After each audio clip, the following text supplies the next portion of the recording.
Russian President Vladimir Putin has warned there is a serious danger of NATO being drawn further into the Ukraine war if members of the alliance continue to supply military weaponry to Kyiv. NATO, of course, is being drawn into the war in Ukraine. What are we talking here? Putin said at the St. Petersburg International Economic Forum on Friday. The supplies of heavy military weaponry to Ukraine are ongoing. They are now looking into giving Ukraine the jets. The comment appeared to be a reference to the F-16 fighter jets some members of the NATO alliance are making plans to supply Ukraine with.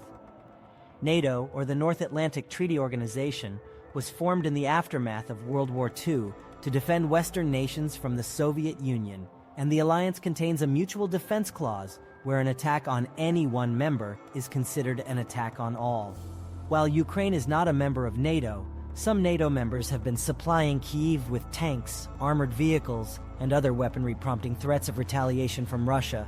German Leopard 2 tanks, British Challenger 2 tanks, and American Bradley and Stryker vehicles are among the Western equipment that has been sent to Ukraine. In late April, NATO Secretary General Jens Stoltenberg said that NATO allies and partners had delivered more than 1,500 vehicles and 230 tanks to the country. During his speech in St. Petersburg, Putin said Russia had destroyed tanks, including Leopards, at the front lines. And if they are based abroad but used in fighting, we'll see how to hit them. And where we can hit those means that are used against us in fighting, Putin said. This is a serious danger of further drawing NATO into this military conflict, he added. During his speech to the forum, Putin also suggested Russia's large number of nuclear weapons would guarantee its security, noting that Russia had more such weapons than NATO countries. Russia has a total stockpile of around 6,250 nuclear warheads as of January 2021, according to the Arms Control Association.